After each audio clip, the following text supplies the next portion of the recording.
ദൈവനാമത്തിന് മഹത്വമുണ്ടാകട്ടെ. നോമ്പിന്റെ 4-ാമത്തെ ഞായറിലാണല്ലോ നാം ആയിരിക്കുന്നത്.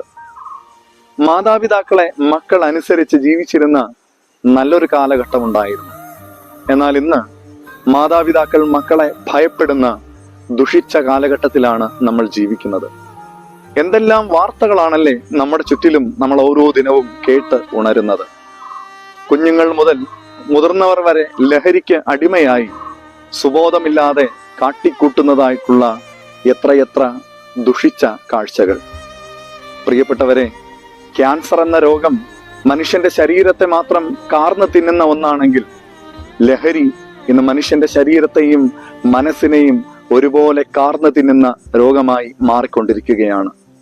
സ്വാമി വിവേകാനന്ദൻ ഒരിക്കൽ കേരളത്തെ പറ്റി ഇപ്രകാരം പറഞ്ഞു: കേരളം ഭ്രാന്താലയം എന്ന്. ദൈവത്തിന്റെ സ്വന്തം നാടായ കേരളം ഭ്രാന്താലയമായി മാറാതിരിക്കട്ടെ. സേ നോ ടു ഡ്രഗ് എന്നുള്ളത് വാക്കുകളിൽ മാത്രം ഒതുങ്ങി നിൽക്കാതെ പ്രവൃത്തി പദത്തിൽ എത്തിച്ചേരട്ടെ. നമ്മുടെ തലമുറകൾ രക്ഷപ്പെടട്ടെ. അതിന് ദൈവം സഹായിക്കട്ടെ. ആമേൻ.